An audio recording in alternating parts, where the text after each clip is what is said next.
You already know we're charcoal people around here. Fire management, live flame, controlling the cook, that's home base for us. But today, we're firing up this Masterbuilt Electric Smoker that a family member passed down to us, and we're gonna see what this thing can really do.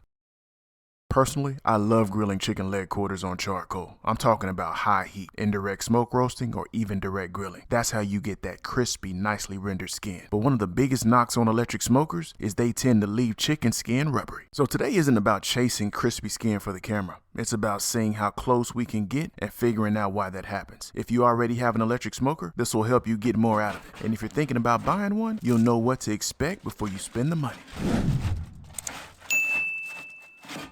Alright, let's dive in and see what this smoker can really do. We've got about 10 pounds of chicken leg quarters ready to go, and by the end of this cook, we'll know just how far this smoker can really take us. We dry brine the chicken overnight with sea salt to draw out moisture from the skin. This morning, we patted it completely dry to make sure that the surface was ready to render. No water pan, no soaked chips, just a clean, dry setup. For seasoning, we're using our FPGO rub. That's finely ground black pepper, granulated garlic, granulated onion, and a touch of accent flavor enhancer. Since we've already dry brined, we left the salt out to keep the balance just right. Before loading up the meat, let's preheat the smoker to 275 degrees Fahrenheit. Now this is the highest setting on this model. It should take about 10 to 15 minutes to come up to temperature. Our smoker is up to temperature now, so let's go ahead and get this chicken on. We'll be monitoring 2 of the leg quarters with our TiferSync Gold Dual wireless thermometer to track both internal temperature of the chicken and ambient temperatures inside the smoker. We'll also be using our ThermoPro wired thermometer to monitor temperatures at the top rack to see how the heat moves through the cooking chamber of this smoker.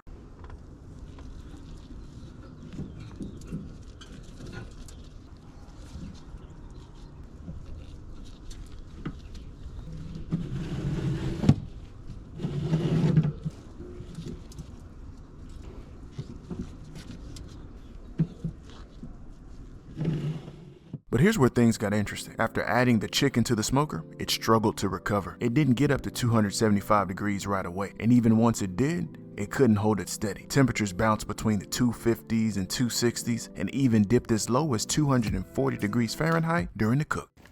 We're gonna use some Hickory chips today. That's what we're using. Some Hickory barbecue smoking chips.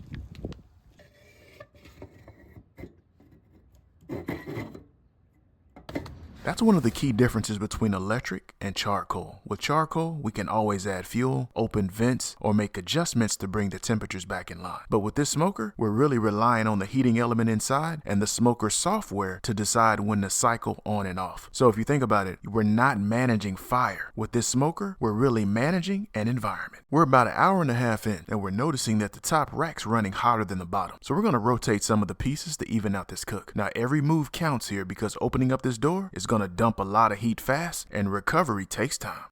And rearrange these a little bit, but I'm liking the color I'm seeing. Y'all see that? Liking the color on that skin. Feels nice.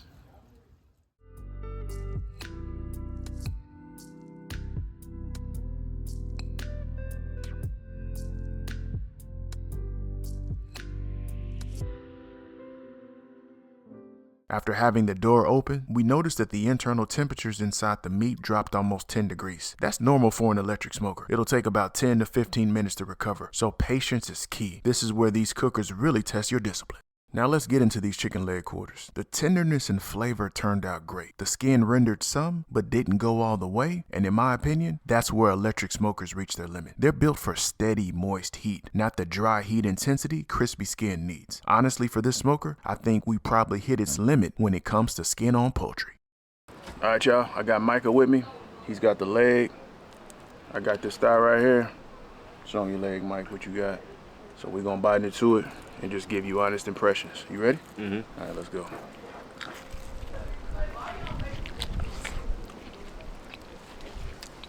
I know the texture is kind of different. Yeah. Than how you like versus grilling it. Yeah. But the flavor is still good. Flavor's good. Texture is different. We also learned how much the environment changes once you load it down. That full batch of chicken trapped moisture and slowed the air inside. Even with the top vent wide open, the humidity barely moved through. An electric smoker just doesn't draft like an offset or a charcoal grill. There's no live fire heating the air and pulling oxygen across the chamber. When it comes to this smoker, everything moves slower, so moisture hangs around longer. If we wanted to push this a bit further next time, we could try removing the wood chip tube altogether to open up space and maybe help that humidity escape. But honestly, if we do that, I think we're fighting the design more than working with it. And here's the big takeaway. This smoker gave us flavor and tenderness, but that skin just wasn't it. Too much chew and not quite enough bite through for my liking. Now the setup was steady and simple, but you give up control. And with poultry skin, that trade-off really shows. So in order to get the most out of this electric smoker, I think we need to manage our expectations a bit and not expect it to act like a charcoal grill. Instead, let's start using it for what it does best. And when we do that, everything should get easier. The steady, humid heat can be a good thing if we use it right. If you think about it, every cooker has its language, and this one just speaks a little slower and in a softer tone. So rather than forcing skin on poultry, let's move on to some foods that should thrive here. I'm talking about ribs, pork chops, maybe even a small roast. Those cooks should let this smoker show its strengths: steady temperature, gentle convection, and natural moisture that should keep the meat tender. This is just the start of our Mastering Electric Smoker series. If you've enjoyed coming along with us for this cook, join our newsletter for weekly grilling tips, experiments, and behind-the-scenes updates. The link is in the description. And make sure you're subscribed to the channel so you don't miss the next cook. Thank you so much for watching Daddy DIY Grilling. Until next time, grill boldly, serve proudly, and enjoy the process. I want to give a big shout out to our channel members. It's because of your generous support that we're able to keep creating and sharing these grilling resources. You're a huge part of this community, and we couldn't do it without you. Flavor's good. Texture is different. Grilling, you know, we got that nice crispy texture, but the meat is just super tender.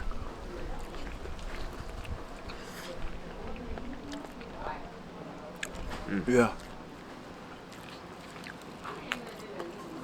Skin.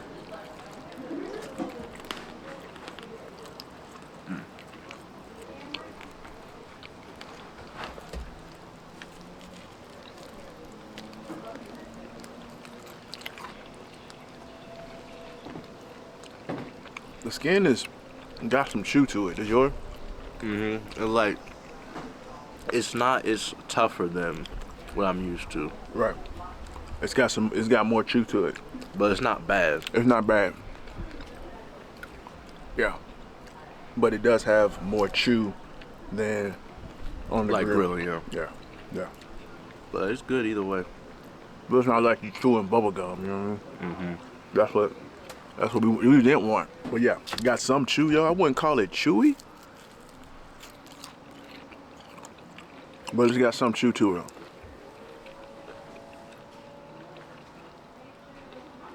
You wouldn't call it like a rubbery.